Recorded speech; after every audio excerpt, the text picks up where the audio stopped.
Welcome to another episode of Whitetail Rendezvous, coming to you 6 days a week as we interview whitetail experts and hear their traditions and personal stories of the hunt.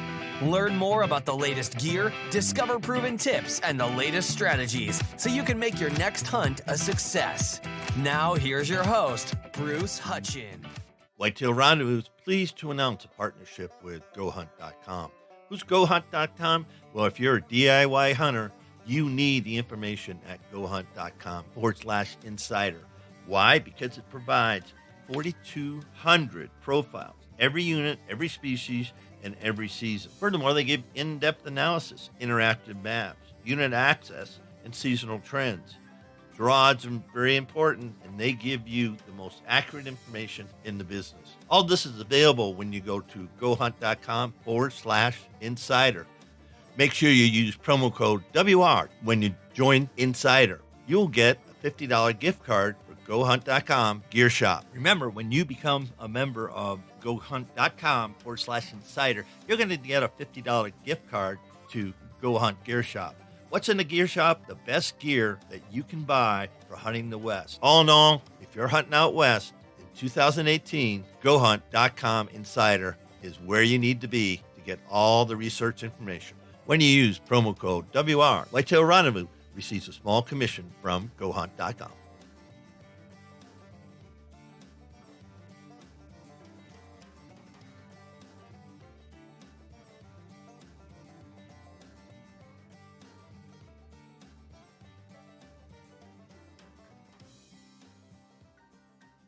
Folks, this is Bruce Hutchin, the host and executive producer of Whitetail Rendezvous podcast. We're heading to Wisconsin. And as you guys know, I had a very interesting October 30th in Wisconsin. And I'm talking to Les Welch, and he lives only about a mile and a half from where my truck went upside down. Enough of that. Les is just an interesting guy. He and I have been doing the warm-up, and he's into a lot of things. The biggest thing that we found some common ground on was simply he really loves helping people with anything to do with hunting or fitness. And we're going to dive into the fitness part. But the first part of the show, we're going to talk with Les about how he's gotten to where he is, not as a paid person in the outdoor industry, but just as an individual that's on some pro staffs and is doing fitness at the Y and hunts like a fool come fall. Les, welcome to the show. Thanks, Bruce. Good to be here. And yeah, you pretty much hit the nail on the head there. A lot of fun things going on here between Wisconsin and Colorado, and ask away and we'll cover what we can. Well, let's just start. I know, a few years back, you wanted to come out west hunting, and your body wasn't really in shape for it, so to speak. Sir. Yes, sir. It was in Wisconsin. Whitetail deer tree stand shape was about it. Round, I guess you could call it. I got on the scales one morning, basically at 230 pounds before my first out west trip back on August 26th of 2008, and just decided I needed a life change at that point. It wasn't because I was going out west. It wasn't because of anything other than I knew I wouldn't last a long time like that. So I cut a bunch of weight and started working out, and that'll be 10 years here coming up, and I wouldn't change a thing. I learned a lot from a lot of good people, and I've been able to reciprocate that in helping some others along the way, and it's just been a great journey. What was the hardest thing you had to overcome with the weight loss? 110% mental. If you ask me, that's the hardest thing of hunting in the mountains is overcoming the mental part of it. I think anybody can do it. I think anybody can call an elk. I think anybody can come from Wisconsin and go to Colorado and kill an elk, regardless of what the stats say. It's all mental. And skinny, that's what I wanted to use in shape. I wanted to be skinny for a number of years, but I really didn't want to be because I didn't do anything about it. It just took getting on the scale one morning and the light bulb went on. Literally, it was just like that. And it was, I don't want to say it was easy, but it was not difficult. So there's a lot of people, me included, for a lot of different reasons, we're carrying extra weight. What's the first thing they need to do to start on that journey of getting to where they need to be weight-wise? Very simply, they need to have an end goal, a goal that is achievable, and they need to understand that they want it. Anybody can do this.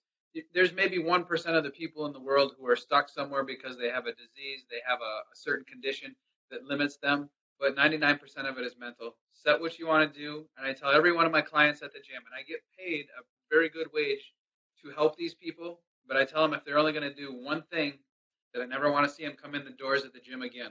90% of what they need to do is learn how to cook in the kitchen and shop in the grocery store. If they do those two things and they do them 75% or 80% of the time the way they should, they'll lose the weight they need to become healthy or go to the mountains or whatever it is that they're looking for.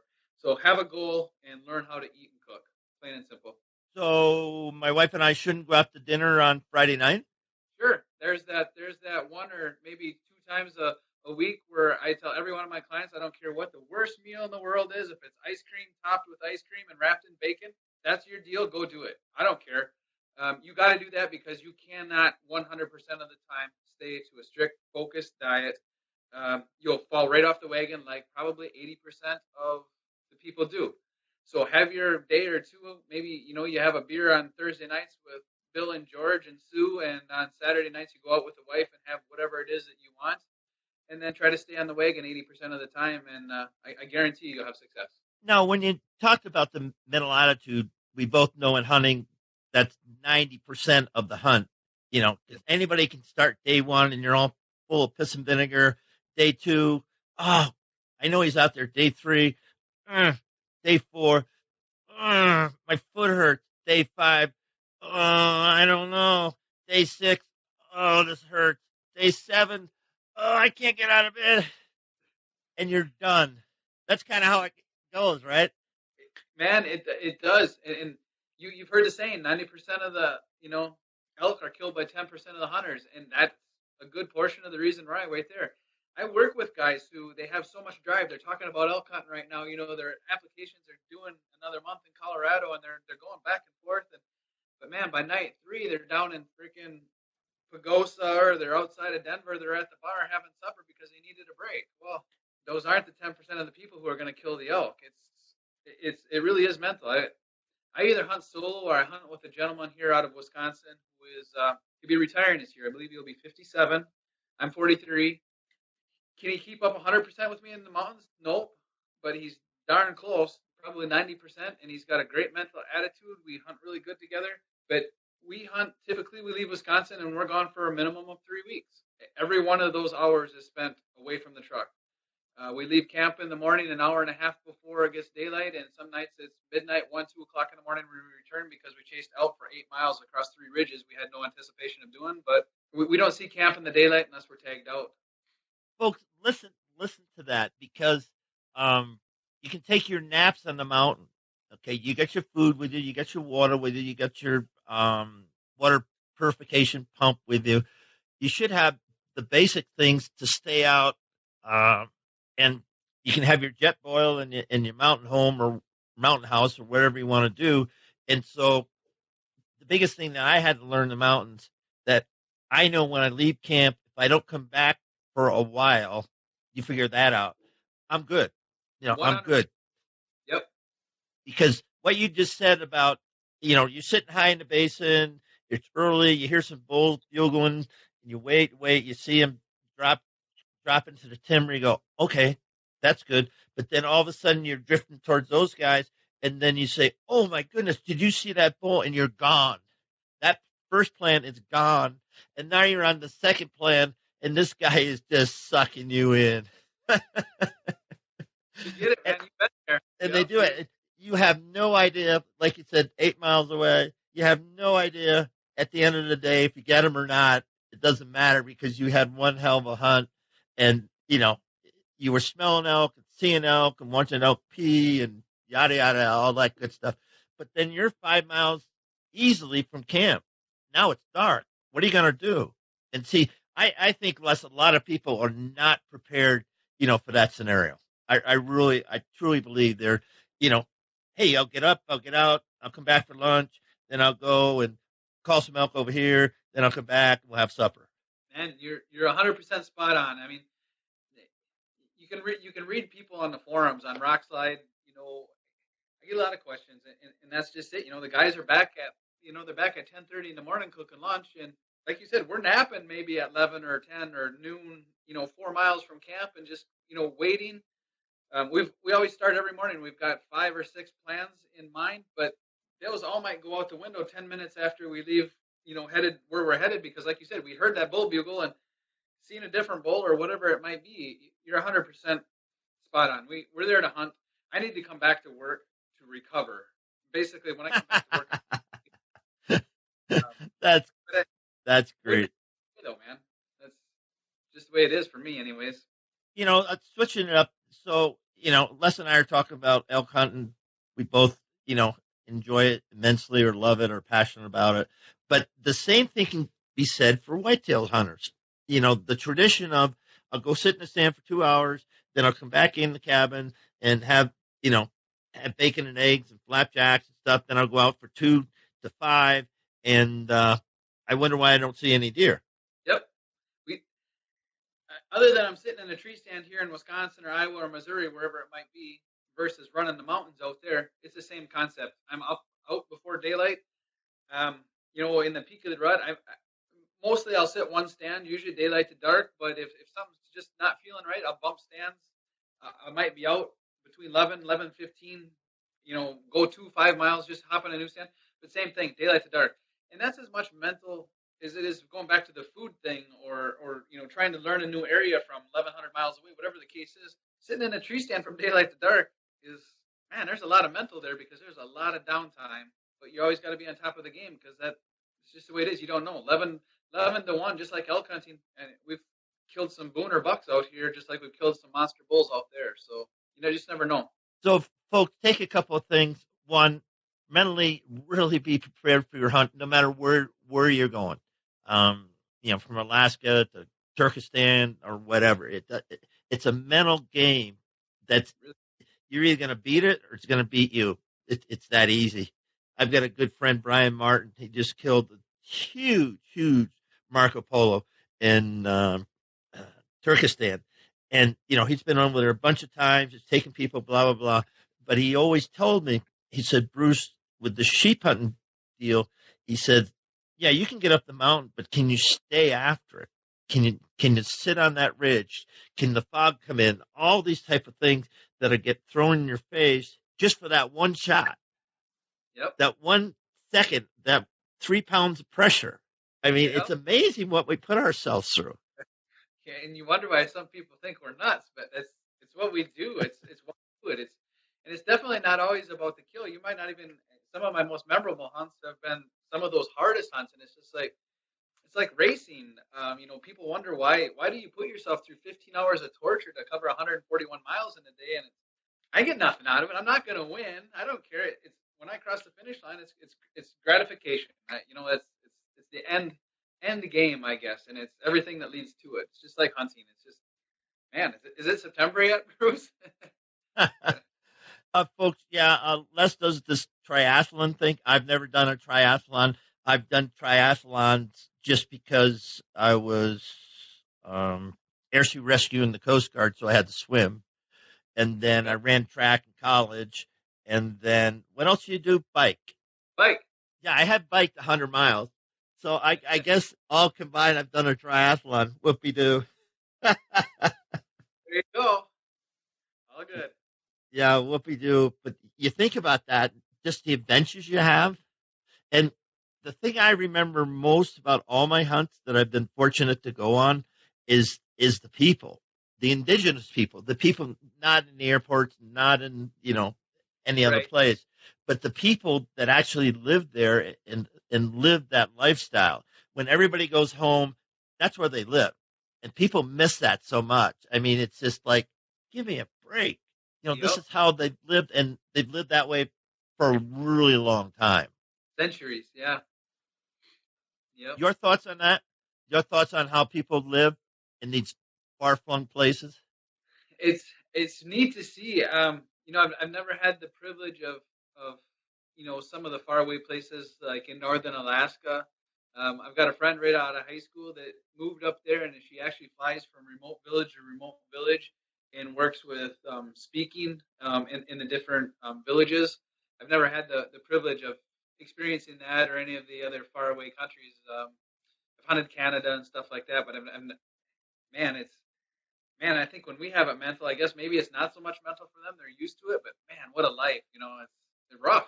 But it's simple, and I every time I visited these places, every time I came back, I looked at my house and my truck, and my refrigerator and my stove and my microwave and my shower, you know, and you look Yep. at that and go, these are flat out luxuries.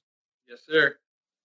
Yep. I thought many times I'm born maybe 100 years too late. If I could go back and just, granted we'd miss a lot of the things that we're able to do now as far as hunting Colorado one day and Iowa 2 days later. But geez, to go back in time and be able to hunt, live and gather the way they did, sure would be kind of fun.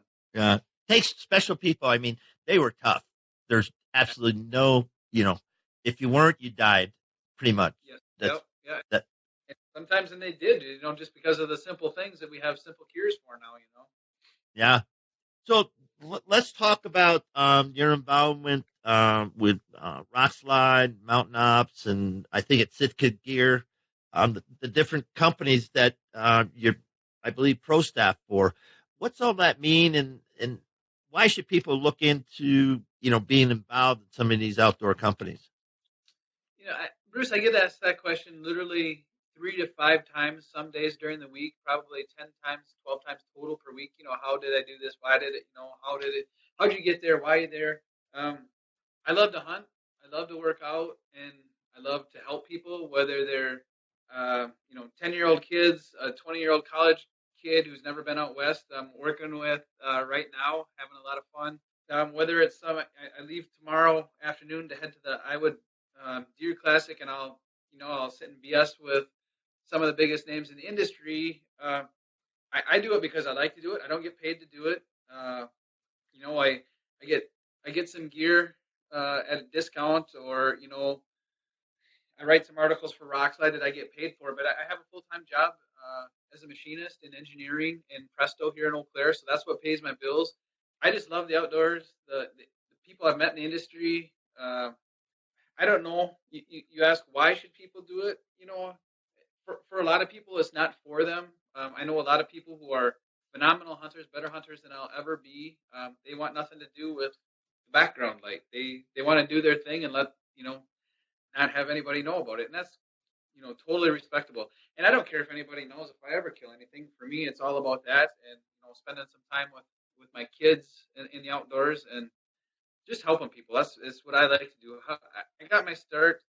Honestly, Corey Jacobson, world-renowned elk caller, was looking for some people when he used to run the pro staff for Sitka back in 2011. And Corey I've been on the forum since I was old enough to type a computer and turn it on when we had him in the outdoors, and knew that I was really kind of I don't know if I'd say hardcore is the right word, but really interested in hunting, did a lot of it. And so he approached me, and that kind of started the ball there. And then 2012, and Aaron Snyder with Kafaru, they started Rockslide, and again, knew of my different posting and wanted to know if I would be interested in just writing some informational articles from a guy who comes from the East and goes out West and gets it done every year.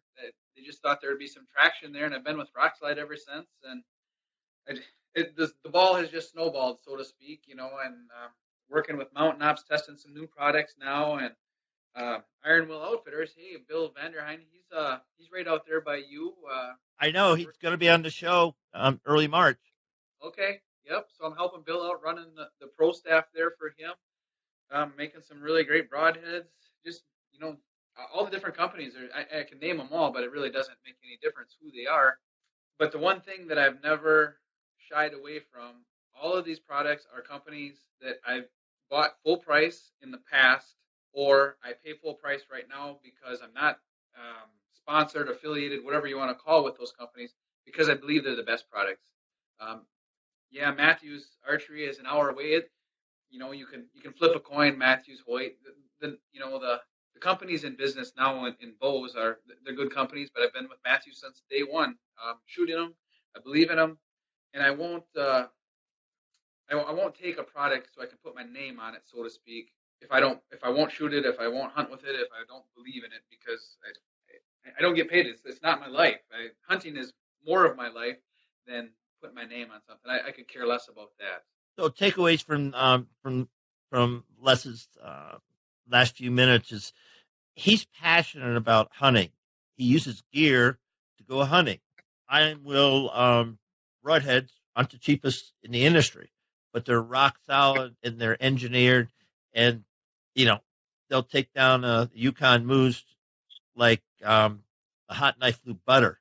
And you start thinking about these different companies, and that's why what makes Les interesting to this man is that he doesn't have his hand out, and he's not look at me, look at me, look at me. And some people are, and that's the way it is, and it's a business, and I get that. But when you run across a guy like Wes, he's the type of guy that you just love to be in the mountains with, because one, it'd be fun, you learn something, and he'd probably kick your ass. But that's okay. That's been done before. Yeah. We all have our little quirks. The gentleman I hunt with, Mike, we have some standing jokes going back and forth. And, I always tell him he's too slow, and he always says I'm too fast. And I think there's probably more truth to his, that I work a little too fast sometimes because I have that ability to, where he's a little more elevated age, still in great shape, but he takes things a little slower. And I've learned, can't even tell you how much I've learned from the guy. But we feed off of one another well. And you're right. I don't have, if all of the people I'm affiliated with walked away tomorrow, I would still shoot all of their products, or I'd still use all of their products, because I really do honestly believe they're the best in the industry. There's some other great ones out there that, and don't get me wrong, that you wouldn't go wrong shooting with. But from a guy who comes from the East and travels anywhere from, I put 3,100 miles on my truck from door to door last year. I had a multi-state swing. I don't care if I'm shooting one $30 broadhead or if I'm shooting $1,000 bow. None of that means a goddamn thing if it doesn't work in the end when I need it to. And I've just wrapped up, maybe 5,000 in gas and food and the whole time off of work and that kind of thing. So you're right. I don't care what the name is on the product I use, as long as it serves the function that I need. But when I'm using these products, I'll gladly tell people what they are and help them with it, because I do feel they're the best. And if it saves somebody's hunt somewhere down the line, perfect. We all win. Let's stop. We just hit a little hunting moment. Going slow beats going fast every single time, and putting your butt on the ground and glassing beats both of them every single time, in my opinion. So chime in there, Les. Yep. Let's equate that not only to hunting. I do a lot of things. Let's equate it to triathlon. Going slow in the water actually speeds you up. Going slow on that run actually speeds you up. I skied the American Birkebeiner on Saturday, 50 kilometers, and I could come out of the gates and go pretty fast, and I think I would have probably had a really good race. But it's going slow and steady. There's so much more benefit to it all the way around in everything we do. It's weight loss. Some guys want to see on Biggest Loser on TV, they want to see a 6-pound weight loss, in a week, or a 10-pound weight loss. But if you lose 1.5 pounds a week every week, think about that. That's 75 pounds a year, versus the guy who loses 20 pounds in a couple of weeks, doesn't lose a pound because he's went the other direction and then gives up. 99% of the time, slow and steady will win the race. What about glassing? How much time do you glass? And, I glass when I'm whitetail hunting, because I believe in long distance scouting. But let's start there, and let's take it out west and talk about glassing, the technique of glassing. Yep, you're going to probably try to reach through the camera there and slap me a little bit. I've got a nice couple $1,000 pair of Zeiss optics that usually stay in my truck when I'm elk hunting, because I'm deep and dirty. 99% of the stuff that I hunt is in the black timber. A rangefinder will do it for me. Now, to be in 100% honesty, I've been carrying those binos the last couple of years. They sit right in that nice little Sitka bino harness I got. That's where they stay most of the time. Now, that's my elk hunting style, and I really love to hunt elk. I love to call elk from September 6th, 5th, all the way through the end of the month. I don't get above timberline much. Now, when I'm going to be out antelope hunting, when I'm going to be in that August high country above timberline mule deer hunting, absolutely. I've got the spotter, the optics, the binoculars. For me, for elk, I don't use binos much. The last 3 years, I've carted them along every single minute in the woods. I don't regret it. It's 2.5, 3 pounds that I don't use a lot. And I know I'm different than most people. Most people will love to sit up glass and get in front. I'm not about killing a 350-inch bull, a 330-inch bull every time, or any time for that matter. I'm for the experience. I want the bull in my face, and the best place for me, I found that, is the dark timber. And that's interesting because it's styles, and I'd love to leave 4:00 in the morning, let's say, and get up before dark and get above the basin. I'm above timberline, and then I'm just snuggled in. And I might give one locator bugle, just one, and it's not a big raspy dude. It's just like that, and then you just hit it, and then you don't do anything. Even if a bull comes back at you, you don't. Then I get my glasses up, and then that's how I use my glasses. I agree 100%. If you're in the dark timber and stuff, you can smell the elk. You don't have to worry about where. No, literally, you're smelling him, folks. I mean, that's what you're doing, and you better be smelling him because if you're not, he's gone. Yep, and yeah, So Mike and I hunt. We tandem hunt quite a bit, or we each hunt solo. We're really the only guys that we hunt with. So it kind of depends on where we draw tags. And we each drew New Mexico in 2017 this past fall. I was lucky and drew a 16B Gila tag, and he drew a tag in another unit. So we were solo for quite a while. But then we headed to Colorado, so we got some hunt time in together there. But we kind of coined a phrase a number of years ago. He's got a really good smell, and I can hear really good. So when we hear a bugle, he's pointing this way, but I'll point this way, and we go that way. But all of a sudden, he'll stop, and he'll say smelk. Well, we combine smell and elk, so we just say smelk now. When he smells, he can smell really well. So it's pretty fun. Yeah, we have the two senses combined. So, but yeah, you're right. If you're not smelling them, you're not seeing them, it's probably time to do something a little different. But yeah, it's definitely time because you can see, especially if there's rubs and wallows and scat or poop. If you're seeing all that stuff, then you just gotta put on the brakes and figure it out. Yep, exactly. That's neat.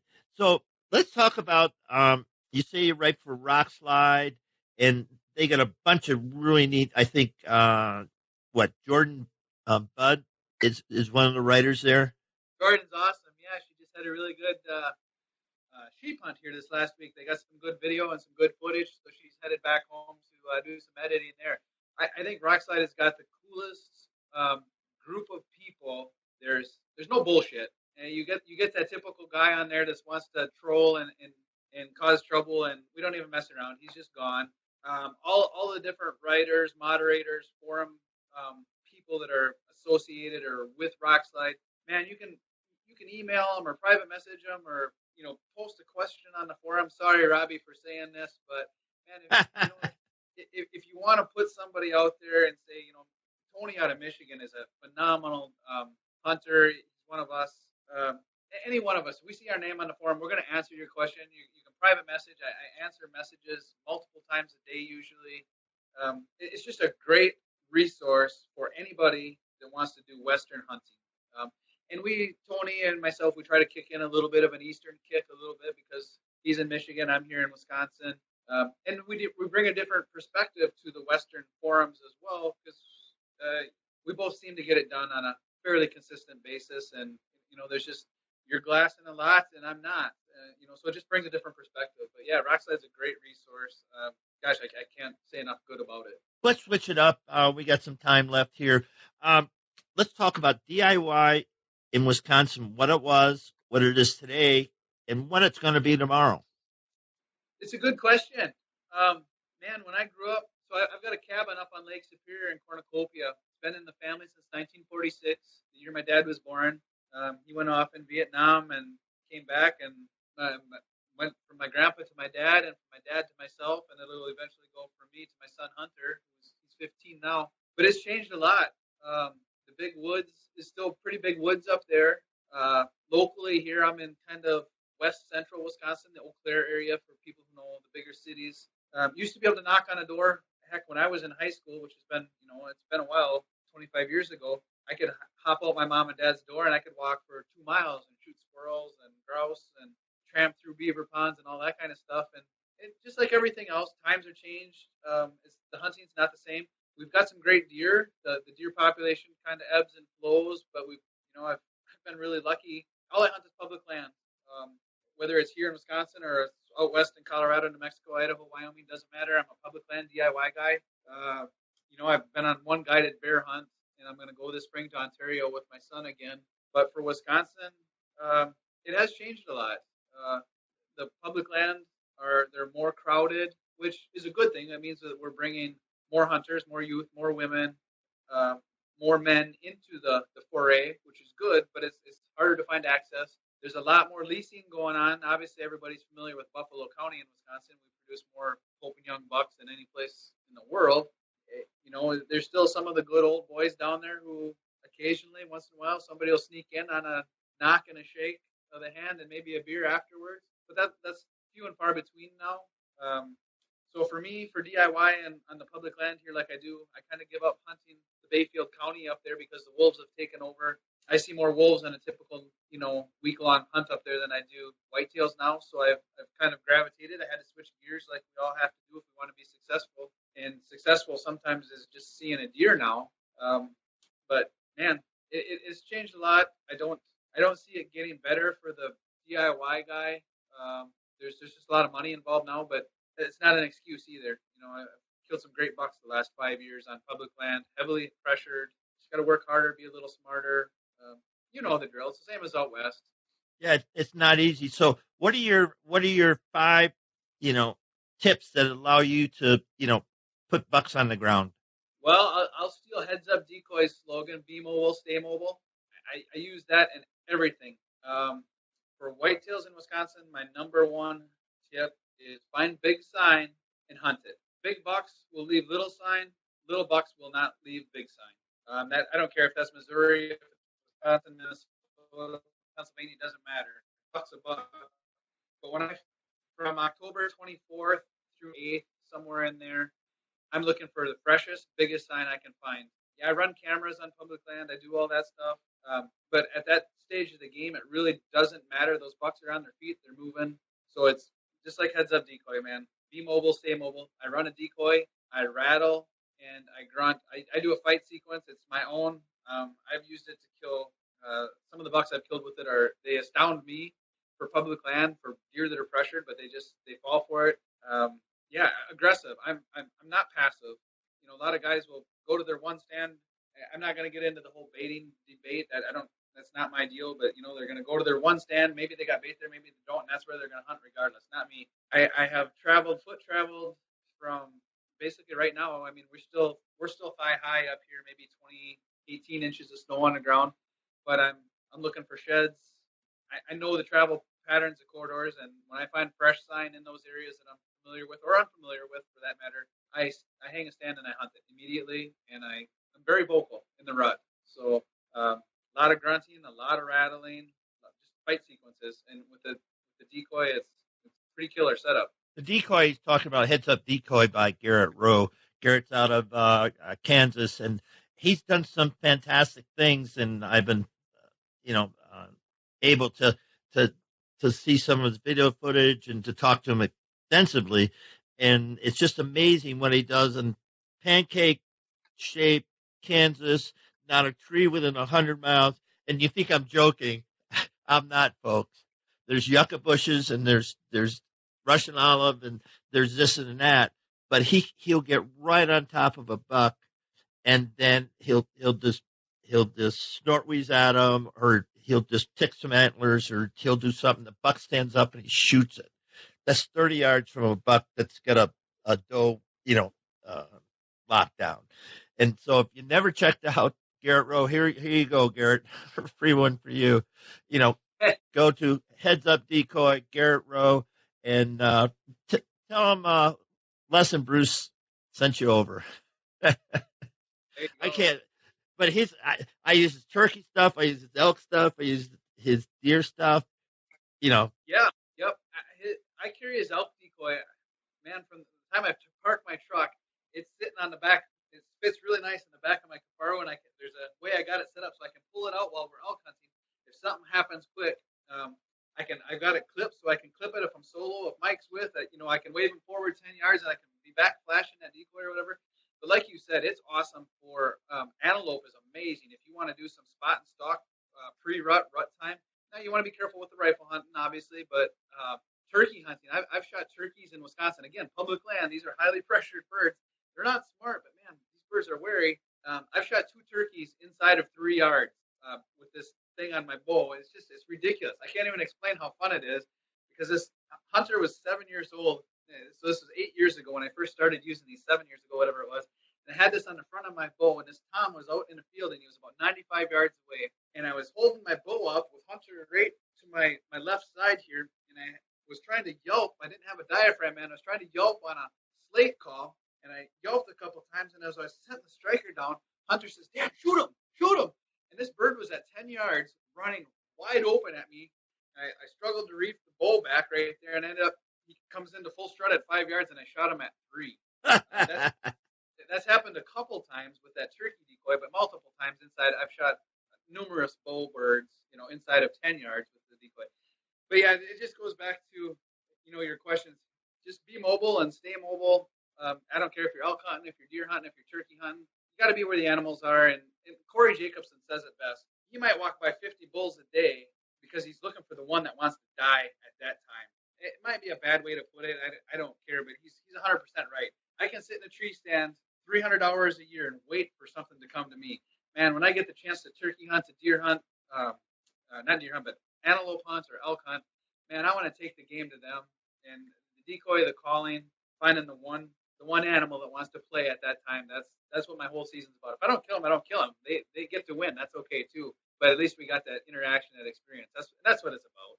Yeah, and folks, if you've never used the decoy, now we're pumping out Heads Up Decoy, Yahoo, but there's a lot of other decoys on the market, and you really owe it to yourself and start off real simple. Start off with the turkey. Start off with the antelope.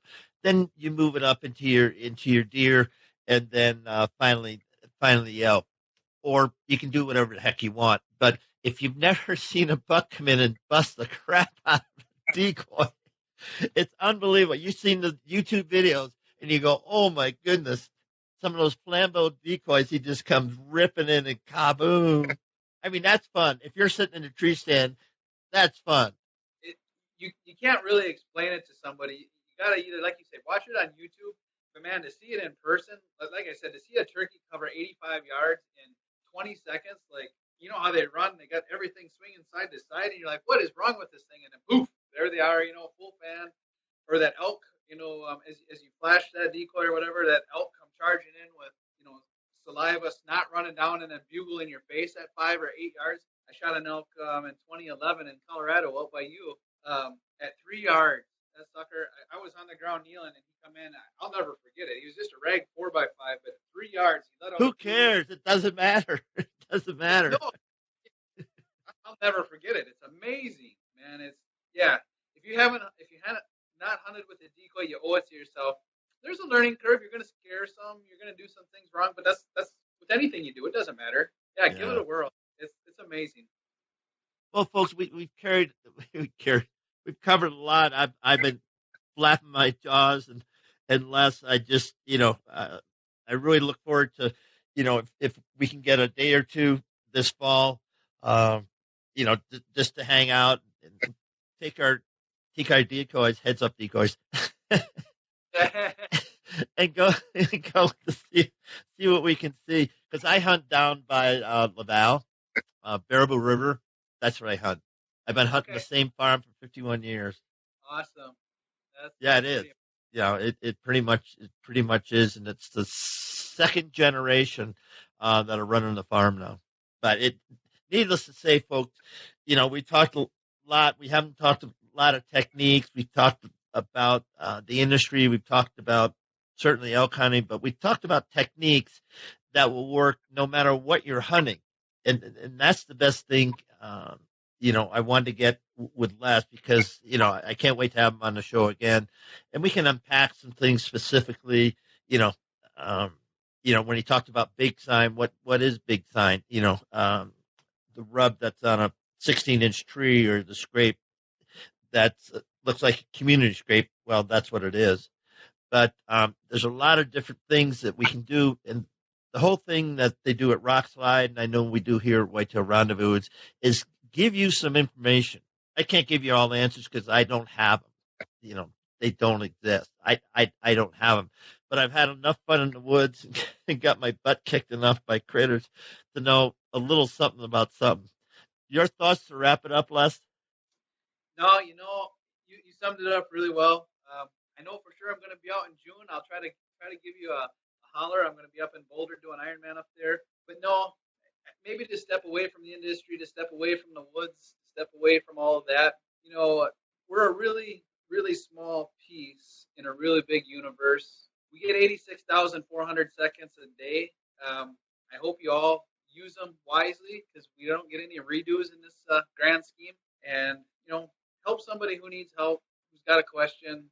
Maybe it's a kid, maybe it's your neighbor, maybe it's someone new in the industry, in the woods, whatever it might be. And just smile and laugh, man. Live life big because it's our only one. So, Bruce, thanks for having me on. I really appreciate it. I had a lot of fun. Can't wait to share that beer with you. And good luck, everybody, this fall, and stay safe. On the next episode of Whitetail Rendezvous, we're heading south, and we're going to meet up with Michael Lee. Back in 2004, Michael Lee and Kevin Knighton got together to create Backwoods Live. Now, if you haven't seen Backwoods Live, well, it's on the Sportsman Channel from July through December. And they bring reality, I can't say reality TV, but the real hunt to your TV screen. And they talk about and they live the Backwoods Live. Coming up with them, and this is kind of exciting, they've joined forces with a recording star, Brantley Gilbert, and they're going to start a video show called Take It Outside. That's going to be coming up later on this year. So all in all, Michael Lee knows hunting, knows the backwoods, knows all about country living. So I hope you get some chuckles, learn some things from the coming episode. Thanks for joining us. Be sure to tune in tomorrow for another episode of Whitetail Rendezvous, where you can listen and learn from the experts so you can be more successful on your next hunt. Until next time, listen, learn, and succeed.